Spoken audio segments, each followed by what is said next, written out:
Hello everyone, this is Minad Ankad and welcome back to my YouTube channel #commerce wives। तो class 12th accountancy chapter 5 कर रहे हैं, retirement और death of A partner. Question number 39 पर आ गए हैं। Given information देखते हैं क्वेश्चन हमें क्या कह रहा है। तो क्वेश्चन कह रहा है कि ABC 3 पार्टनर है जिनका प्रॉफिट शेयरिंग रेशियो दे रखा है 3:2:1 और फिर C रिटायर हो रहा है। C की रिटायर के बाद बैलेंस शीट देखो एक बार, प्रॉफिट एंड लॉस का अमाउंट है बस यहाँ पर, इधर तो कुछ नहीं है, ना गुडविल दे रखी ना कुछ और। तो 1,50,000 ये PNL का अमाउंट दे रखा है, तो प्रॉफिट है पार्टनर्स में बढ़ जाएगा ओल्ड PSR में। गुडविल दे रखी है फर्म की 1,50,000 और यहाँ पर गेनिंग रेशियो दे दिया क्योंकि C सेल कर रहा है अपने शेयर को दोनों में, A और B में, तो इनका गेनिंग रेशियो क्या है 4:1। स्टॉक की वैल्यू हो गई 3 लाख, पहले कितनी थी 2.5 लाख से बढ़ के 3 लाख हो गई, 50,000 का फायदा है। डेटर्स रिवैल्यूड हो गए 1,50,000, डेटर्स थे 165,000 के, 15,000 से डेटर्स घट गए हैं। आउटस्टैंडिंग एक्सपेंस भी ब्रॉड डाउन टू 3,000, तो जो आउटस्टैंडिंग एक्सपेंस थे 10,000 के वो कितने हो गए, घट के 3,000 हो गए, मतलब 7,000 का यहाँ पर हमें फ़ायदा हो गया है। इन्वेस्टमेंट सोल्ड हो गई है 10% लॉस के साथ, जो इन्वेस्टमेंट थी ये पूरी हमने बेच दी 10% लॉस के साथ। सी को सारा अमाउंट दे दिया, रिवैल्यूएशन बनाना है, कैपिटल बनाना है, बैलेंस शीट। तो क्वेश्चन को स्पीड से करते हैं। क्वेश्चन ने कहा था हमें सबसे पहले बनाना है हमें रिवैल्यूएशन। तो इधर देखो क्या दे रखा है हमें, सबसे पहली चीज तो दे रखी थी स्टॉक बाय स्टॉक। कितने से बढ़ गया है स्टॉक, 3 लाख का हो गया, तो 50,000 से क्या हो गया हमारा स्टॉक बढ़ गया। उसके बाद डेटर्स रिवैल्यू हो गए, तो डेटर्स हमारे घट गए हैं कितने से 15,000 से।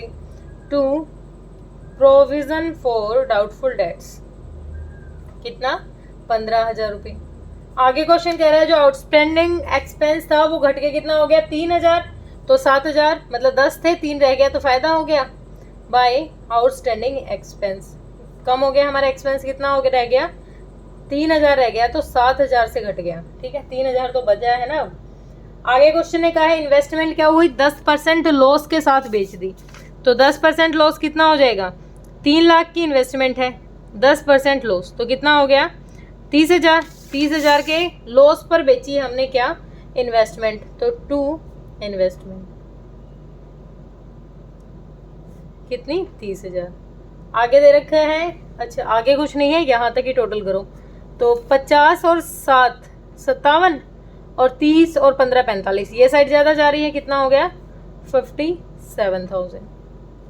इधर भी कर लेंगे 57,000। बैलेंसिंग फिगर निकालो कितना आ गया, 57 में से कितना घटा दो 30 और 15 45, 45 घटाएंगे तो 2 और 1 12,000 के आ गया, प्रॉफिट आ गया। किसमें बढ़ जाएगा पार्टनर्स में।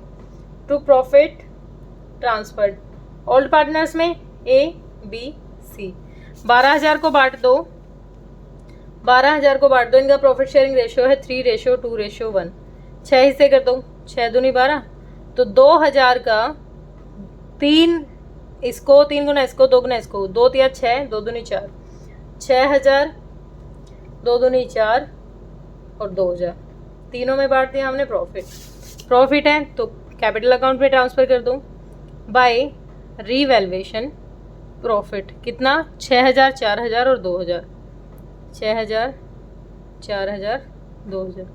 ओपनिंग बैलेंस लिखते हैं हम अपना बाय बैलेंस BD। कैपिटल कितनी दे रखी है हमें 5 लाख, 3 लाख, 2 लाख रुपए, 5, 3 और 2 लाख रुपए।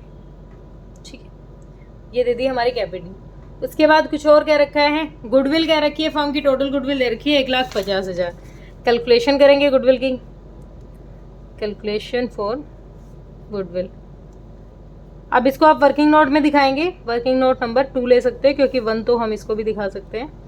तो कितनी गुडविल है, टोटल गुडविल है 1,50,000। इसका शेयर कितना है 1/6 सी का शेयर, तो सी की गुडविल कितनी हो जाएगी 6 दूनी 12, 6 पंजे 25,000। जो अमाउंट है गुडविल का वो सी का शेयर है, और दोनों से कैसे ले रहा है, इनका गेनिंग रेशियो तो 4:1 A और B। अब 25,000 का 4/5 इससे ले लेंगे और 25,000 का 1/5 ले लेंगे इससे, तो 5 5 जा तो 5,000 रुपये, तो ये देगा 5 5 चौक 20, 20,000 रुपये देगा। ठीक है, तो हम यहाँ लिखेंगे ये क्या था अमाउंट किस किस के, by A's capital account by B's capital account. दोनों से किसको मिलेगा? सी को मिलेगा। ये दे रहा है 20,000 रुपये और ये दे रहा है 5,000 रुपये। अब इसकी वजह से इसके अकाउंट में भी टू सीज कैपिटल अकाउंट, दोनों के अकाउंट में सीज कैपिटल, दोनों का अकाउंट डेबिट हुआ है ना, किसकी वजह से? सी की वजह से। कितना कितना अमाउंट है? 20,000 इसका और 5,000 इसका। गुडविल के सेटलमेंट कर दी हमने, रिवैल्यूएशन भी हो गया था, ये हो गया। अब देखो ध्यान दो, एक चीज़ बैलेंस शीट में पड़ा है, पीएनएल का अमाउंट। कितना अमाउंट है पीएनएल का? है 1,50,000। बांट तो नहीं दिया हमने, ये नहीं बांटा नहीं है। 1,50,000 है। 3 2 1 6 इससे कर दो, 6 6 दूनी 12, 6 पंजे 25,000। 25 दिया 75, 25 दूनी 50 और 1 25, तीनों में ऐसे बढ़ जाएगा by PNL account. By PNL account कितना? 75,000, 25 दूनी 50,000 और 25,000। ठीक है, ये तीनों के अकाउंट में क्या ट्रांसफर कर दिया हमने? पीएनएल का अमाउंट। बाकी कोई अदर इन्फॉर्मेशन हमें देने रखी है। अब क्वेश्चन करते हैं अपना स्टार्ट। यहाँ देखो कितना हो गया? 2,25,000, 5 30, 2 50, तो 52, 2,52,000 आ गया इधर। अच्छा 50 4 54, 3,54,000 आ गया इधर।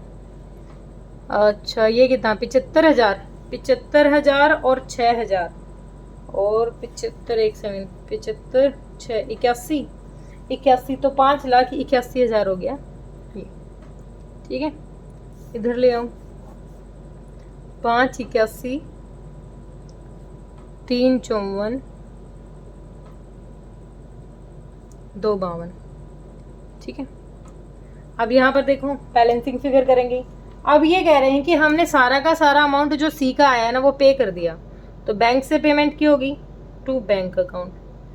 कितनी पेमेंट कर दी? 2,52,000 रुपये थे, तो सारा का सारा इसको पे कर दिया। ठीक है, अब आगे इन दोनों को बैलेंसिंग फिगर करके इनका निकाल लेते हैं। To balance C D. 581 में से 20 घटा दो, कितना रह गया? 5 61, 5,61,000। 354 में से 5 घटा दो तो कितना रह गया? 349। ये आ गया अपना कैपिटल अकाउंट। कैपिटल में इधर डाल दो कैपिटल। इसकी तो पेमेंट ही कर दी, तो इसका तो सीन ही नहीं है। तो कैपिटल्स किस किस की हैं? ए की और बी की। इसकी 5,61,000, इसकी 349। टोटल करो 0 0 0 10 6 4 10 1 11 5 3 8 और 1 9, 9,10,000 आ गई। ठीक है, आगे इधर क्या क्या दे रखा था? सन्ड्री क्रेडिटर्स, सन्ड्री क्रेडिटर्स कितने दे रखे? 1,20,000 के, और इवैल्यूएशन में कुछ था ही नहीं इनसे रिलेटेड, तो ये कितने हो जाएंगे? 1,20,000। ऐसे कैसे रह गई? आउटस्टैंडिंग एक्सपेंस था जो हमने देख लिया कि कितने से घट गया था? 7,000 से घट गया था, मतलब 3,000 रह गया।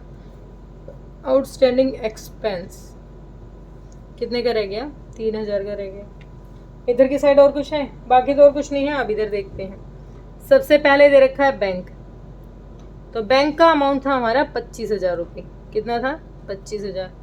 अब 25,000 तो हमारे पास ये थे, और 25 में से जब हमने बैंक से पेमेंट की, यहाँ पर देखो एक बार, तो कितनी पेमेंट की? 2,52,000 की। तो इसके लिए एक बार देखो, जब ये पेमेंट की होगी 2,52,000 की, तो माइनस किया होगा, पैसे गए हैं 2,52,000। एक इन्वेस्टमेंट हमने बेची थी 30,000 लॉस पे, 3 लाख की इन्वेस्टमेंट थी 30,000 लॉस पे, तो 2,60 की एक इन्वेस्टमेंट बिकी होगी हमारी। ठीक है, तो कितना हो गया? 2,60 और 25 कितना हो गया? इन दोनों को टोटल करना है और इसको लेस करना है। 2,60 और 25 तो कितना हो गया? 85। 2,85,000 था, 2,52 घटा दो जो उसको कैश में पेमेंट की है, तो कितना आ जाएगा? 0 0 0, 5 में से 2 गया 3, 8 में से 5 गया 3, 33,000 क्या आ गया हमारा? 1 मिनट में देखूँ, आपके बैंक बैलेंस 4 आ रहे हैं, मैंने कुछ गड़बड़ कर दी क्या? 5 25 हैं, 5 6 दूनी 8, हाँ ठीक ही तो होता है। कुछ और भी किया हमने कैश में, एक बार मैं देख लेती हूँ, कोई और चीज़ तो हमारे कैश में नहीं हुई है। अच्छा 270 था, ये 270 था, क्योंकि 30,000 में बिकी है ना, 30,000 लॉस से बिकी है, तो 295। अब आ गया ये हमारा 43,000। अब हमारा मैच भी कर रहा है बैलेंस शीट से, सॉरी आपके आंसर से। 43,000 मतलब देखो इन्वेस्टमेंट भी की तो पैसा आ गया, लॉस से बिकी थी 30,000 लॉस से, तो 270 की इन्वेस्टमेंट बिक गई, 25 हमारा ऑलरेडी था। दोनों को टोटल करके क्या घटा दिया हमने, जितनी पेमेंट इसको कैश कर दिया था हमने तभी के तभी सी को सारा पैसा दे दिया था। तो बैंक बैलेंस रह गया हमारा 43,000। आगे हमें क्या दे रखा है, इधर दे रखे हैं हमारे डेटर्स। आगे दे रखे हैं हमारे यहाँ पर डेटर्स। डेटर्स से रिलेटेड कुछ था, डेटर्स थे हमारे 1,65,000 के, घट गए थे। प्रोविजन दे देंगे इसको, लेस प्रोविजन। कितना बनाया था हमने, 15,000 का, तो 1,50,000 के क्या रह गए हमारे डेटर्स रह गए। फिर स्टॉक दे रखा है, स्टॉक भी कुछ घटा था, स्टॉक बढ़ गया था 50,000 से, तो 250 का था, 3 लाख का हमारा स्टॉक रह गया। फिर दे रखी है इन्वेस्टमेंट, इन्वेस्टमेंट तो बिकी गई।